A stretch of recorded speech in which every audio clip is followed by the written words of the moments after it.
In real life বাস্তব জীবন আমি নিজে দেখছি ভাইয়া, আমি নিজে এলাম মেলা মোটিভেশন ভিডিও দেখে রুটিন লাগায় মেলা কিছু করছি, কোনো লাভ কিছু হয় নাই। যেটা ইন রিয়েল লাইফ কাম করে সেটা হলো ডিসিপ্লিন। এটা আমি বলবো যে এটা হলো ধরো তোমার রেগুলার লাইফে 50% পর্যন্ত কন্ট্রোল দিতে পারবে, দ্যাটস ইট, এর বেশি না। সবাই এত ডিসিপ্লিন হইতে পারে না। মেজরিটি মানুষজন আমাদের সমাজে প্রচুর ডিস্ট্রাকশন, আমাদের নিজের লাইফে মেলা ঝামেলা ভাইয়া। প্রতিদিন ভোর 3টার দিকে রকের মতো জিম করি বাবা আমরা, তাই না? 3টার দিকে বাংলাদেশে কোন জিম খোলে? কোনোটাই খোলে না ভাইয়া। আমি 3টার দিকে কোথায় বেরোবো? 3টার দিকে ঢাকায় বেরো, চিন্তাই হবা 100%, 100% চিন্তাই হবা। তো এখন কথা হলো তাহলে আমি কি করবো? দেখো ডিসিপ্লিন অবশ্যই ডেভেলপ করতে হবে, কিন্তু ডিসিপ্লিন ডেভেলপ করা এটা হলো টাইমের একটা ব্যাপার। আমি কখনো একটা হ্যাবিট সকাল 6টার দিকে উঠার হ্যাবিট কালকে থেকে শুরু করলে আবার পরের দিন থেকে অটো 6টায় ঘুম ভাঙবে না। এটা আমাকে অ্যাটলিস্ট মোটামুটি 3 সপ্তাহ পরে একটা হ্যাবিট ফর্ম হয়ে যাবে, অর্থাৎ 21 দিন একটা না একটা কাজ করতে হবে। So it is tough, quite tough.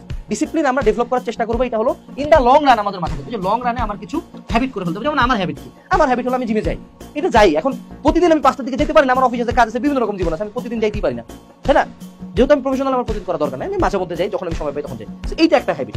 এখন কথা হলো এই ডিসিপ্লিনের বাইরে তাহলে কি করা উচিত? ইন রিয়েল লাইফে যেটা হয় সেটা হলো প্রতিবার কামব্যাক দাও। এই জিনিসটা একটু বুঝো যে তোমার ধরো কালকে তুমি অনেক পড়াশোনা করলো, 17 ঘন্টা 18 ঘন্টা করলো, পরের দিন হয়তো বা বাসায় কোনো একটা ঝামেলা হয়েছে, পড়তে পারো না, 2-3 ঘন্টা পড়া হয়েছে, হইতেই পারে। বা এমন হয়েছে যে তোমার বন্ধুদের সাথে কোনো একটা স্যারের লোকেশন হয়েছে, পড়তে গেছো, বা কোনো একটা স্যারের কাছে পড়তে গেছো, আস্তে আস্তে লেট হয়ে গেছে। তুমি যদি এখন ডিসিপ্লিন মারাইতে যাও যে না এই টাইমের মধ্যেই করি, তখন তুমি কিন্তু কন্টিনিউয়াসলি ডিমোটিভেট খাবা। কারণ in real life routines are bogus, প্রতিটা দিন টাইম টু টাইম করতে পারে দা রক বা মিলিয়নিয়ার। আমরা ভাইয়া ফকিনি একটা দেশে থাকি, আমাদের কোনো টাইম টেবিল ঠিক নাই। ঢাকায় যদি আমি আজকে চিন্তা করি, আমি পুরান ঢাকা থেকে উত্তরা যাবো, কোনোদিন 1 ঘন্টা লাগতে পারে, কোনোদিন 15 মিনিটও লাগতে পারে, কোনোদিন 1.5 ঘন্টাও লাগতে পারে, কোনোদিন মেট্রোতে গেলে 30 মিনিট লাগতে পারে। এটা আসলে একটা ভেরিয়েবল ব্যাপার।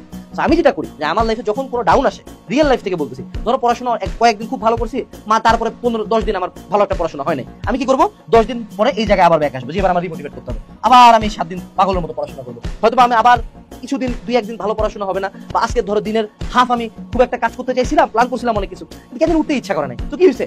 দিনের পরবর্তী হাফ থেকে শুরু করতে হবে, অর্থাৎ আমাকে কামব্যাক দিতে হবে বারবার। এবং সবসময় আরেকটা লাইন মনে রাখবা, কামব্যাক দেওয়ার সবচেয়ে বড় উপায় কি?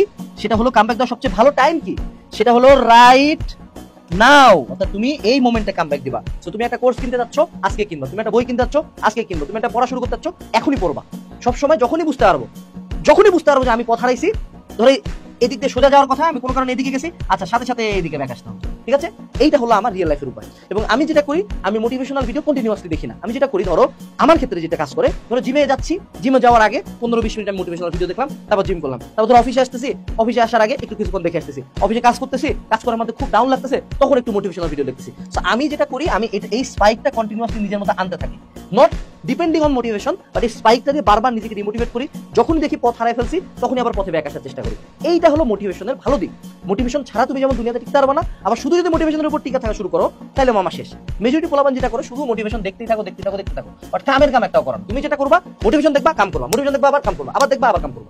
এটা একটা রুটিনের মধ্যে নিয়ে আসো। যেমন ওই ডেভিড গগিন্স 3AM মোটিভেশন একটা ছোট শর্টস আছে, দেখবা ইউটিউবে। এটা আমি মনে হয় আমার এখন পর্যন্ত আমি দিনে 1000 বারের উপরে দেখছি। যখনই ডাউন লাগে ওটা দেখি, যখনই ডাউন লাগে ওটা দেখি। এটা জাস্ট আমি যে প্রতিবার লাইটারটা নেই ধরাই, শেষ, continuously. That is my process. আমি তোমাদের সাথে রিয়েল লাইফ আমার এক্সপেরিয়েন্সটা শেয়ার করলাম। আশা করি মোটিভেশনের ভালো দিক খারাপ দিক দুইটাকে ব্যালেন্স করে তোমাকে আগাইতে হবে জীবনে। It's your life, your choice, তুমি তোমার লাইফে কি করবা। Best of luck. Video description বক্সে এই কোর্সের লিংক দেওয়া আছে। আসসালামু আলাইকুম। টাটা।